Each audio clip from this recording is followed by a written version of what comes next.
Hi, I'm Chris. I'm with Suburban and Eric brand. Today I'm outside so I can show you how to properly season your new Suburban Griddle. Suburban Griddles are available on a wide range of RVs, and it's an all cast iron griddle top.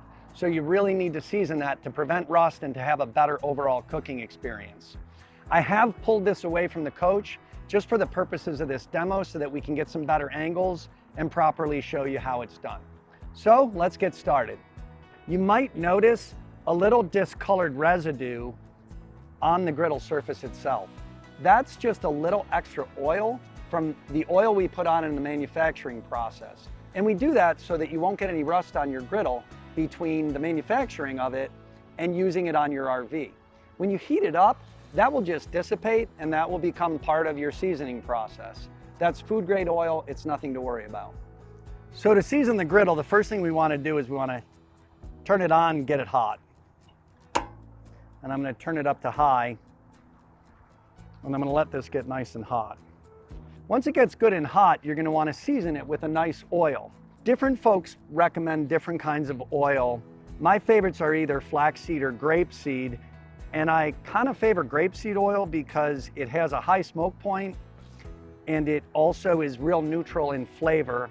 So if I'm cooking like a whitefish or something of that nature, this grapeseed oil won't flavor that in any way. The other bonus with grapeseed oils, it's relatively inexpensive. So we're probably good and hot. And I'm just gonna put on some grapeseed oil. And the key is you want a very light and very even coat of oil. And I'm using my paper towel and I'm using my tongs just because that griddle's hot. And you also want to get like the back and the sides and the corners because that's going to prevent rust. So this seasoning is doing two things really. It's preventing rust from showing up, and it's also giving you a nice non-stick cooking surface.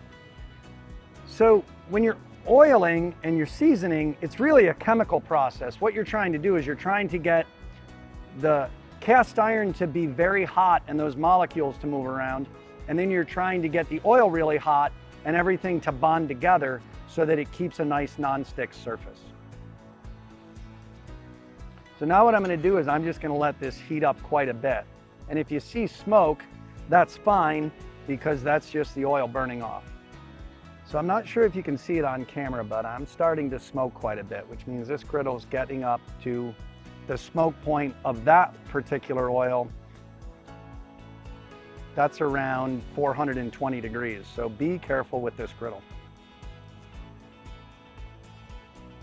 And I don't know if you can see, but I'm getting some discoloration in here, which is good.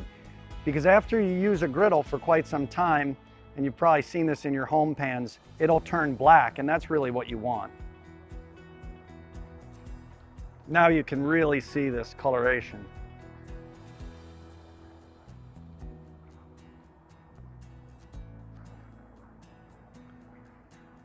So my original oil layer is going to burn off, and then I'm going to do that same thing again. But now you can see this oil's getting hot and moving around real fast.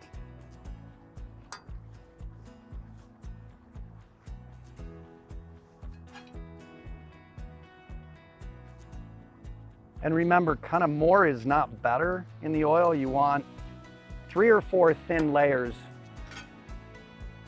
And in between coatings, it's probably going to be maybe 10 minutes. You could go as high as 15, but you'll see that oil burn off. That burning off is what you want to see because that's when you're getting that polymerization where the molecules of the iron and the oil are binding together. I'm sure you can see we're getting some great smoking in here and we're getting that nice coloration. My objective is not to get the whole griddle this color, but that's how I know that what's happening is the right thing. Over the course of time, the griddle will take on that color.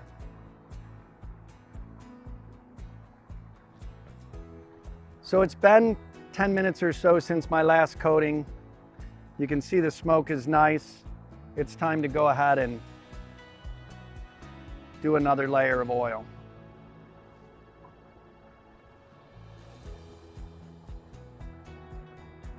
And don't forget to get everywhere, the corners and the back, the sides.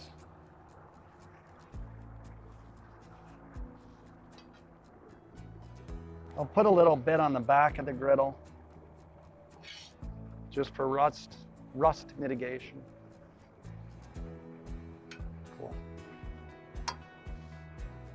And remember, you want a nice, thin, even layer every time.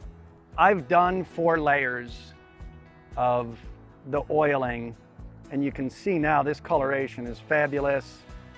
The smoke's starting to end, and now I'm pretty much done. So I'm gonna cut the heat, and I'm gonna wait a good 15 or 20 minutes before I even think about touching this griddle, because it's gonna be hot for a while.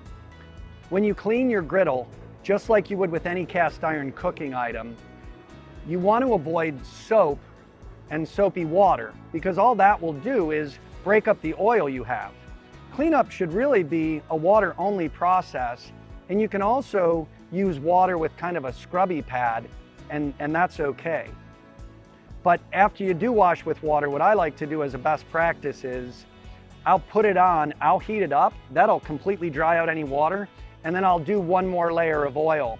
And I'll use a layer of oil pretty much as the end thing I do every time I cook. That'll prevent my rust, and that'll give me a nice nonstick surface ready to go the next time I use it. I'd like to thank my friends at Lazy Days RV for allowing us to come out and make this video on site. There's a lot of great things you can cook on your Suburban all cast iron griddle, and I hope you enjoy it. Thanks for watching, and have a great time in the great outdoors.